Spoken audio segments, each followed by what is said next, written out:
नमस्कार, छाया किचन मध्ये तुमच्या सगळ्यांचं स्वागत आहे। आज मी तुम्हाला बनवून दाखवणार आहे अंड्याची भुर्जी।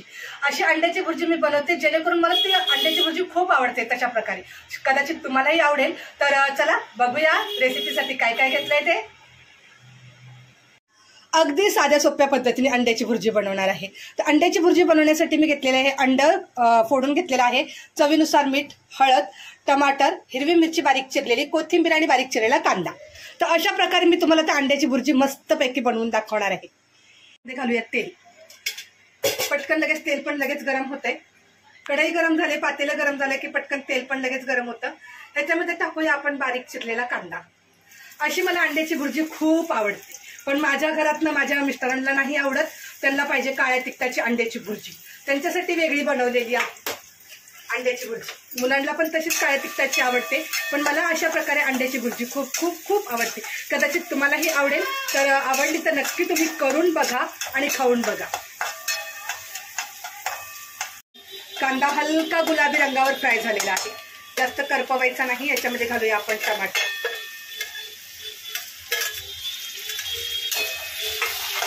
आता टमाटर आणि कांदा मस्त फ्राय करून घेऊया। जेवण तर काय हो, सगळेजणच बनवतात, पण सगळ्यांची जेवण बनवायची पद्धत वेगळी असते की नाही। किशोर दादा म्हणून एक आहेत, किशोर दादा, ते मला अन्नपूर्णाताई असं म्हणतात। तर आणि उखाणे पण माझ्यासाठी खूप छान छान लिहितात किशोर दादा।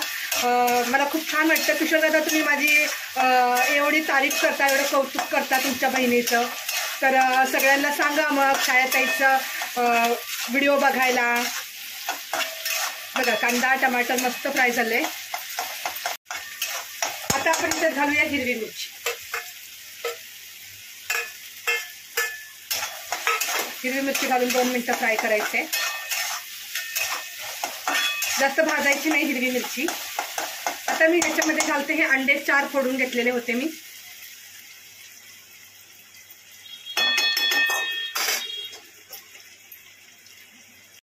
याच्यामध्ये घालूया आपण हळद, कलर छान येतो मस्त।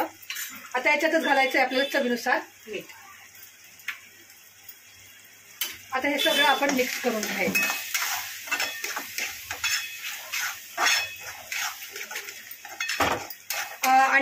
अशी अंड्याची भुर्जी मी पावासोबत खाते बरे का, मला खूप आवडतं। नाहीतर मग वरण भात आणि अशी अंड्याची भुर्जी।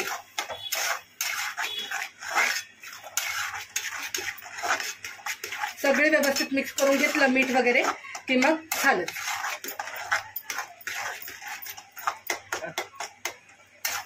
बघा मस्त अशी भुर्जी आपली तयार होतीये। सारखं ह्याला असं फ्राय करत राहावं लागतं, नाहीतर असं खाली चिटकतं। ते तर चिटकणारच आहे म्हणा। आता ही अशी मस्त मी मिक्स करून घेतली आहे भुर्जी। आता मी घेते पावभाजी स्मॅशर। आपल्याला पावभाजी स्मॅशर घेऊन ही भुर्जी पूर्ण अशी बारीक करायची, म्हणजे जास्त मोठी राहत नाही भुर्जी, अशी बारीक छान करून घ्यायची।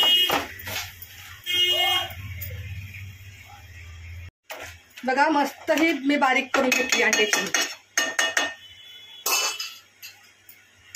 बघा किती छान दिसते की नाही, दिसायलाही छान आणि अशी बारीक केली आहे मस्त, खायला पण भारी लागते। अशा प्रकारे अंड्याची भुर्जी तयारी करायची आहे। तर मी एका प्लेटमध्ये काढून घेते। तर आता चपाती मी घेतलेली आहे, हे अशी अंड्याची भुर्जी। जर तुम्हाला मी ही अंड्याची भुर्जी बनवलेली आवडली असेल तर नक्की माझ्या चॅनलला सबस्क्राईब करायला विसरू नका बरं का। नवनवीन आणि पारंपरिक पद्धतीच्या रेसिपी बघण्यासाठी माझ्या चॅनलला नक्की सबस्क्राईब करा। आता ह्याच्यात घालते थोडीशी कच्ची कोथिंबीर। तर अशा प्रकारे मी बनवलेली आहे अंड्याची भुर्जी। व्हिडिओ आवडला तर नक्की लाईक करा, शेअर करा, सबस्क्राईब करायला विसरू नका। जय हिंद, जय महाराष्ट्र।